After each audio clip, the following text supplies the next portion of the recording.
is done for the week. I did strawberries, pineapples, watermelon, peaches, ginger, and honey for my juice this week. And then my apple cider vinegar tea this week is water, lemon, ginger, honey, and I feel like I put something else in there, but I cannot remember. Oatmeal for breakfast with blueberries and sugar. I usually slice apples, but it's 7:54 a.m. and I'm about to be late for work. Pasta this week for lunch, and it's like spinach, onions, garbanzo beans, all that goodness. And then I'll have a slice of avocado on top of that. And then dinner this week, I've been clearing out my freezer.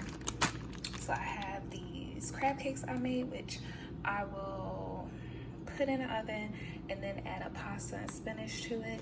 And then I have burgers that I have, so defrosting those with the buns, and I'll play a different burger each day. Like one day it'll be a pizza burger with pasta sauce, cheese.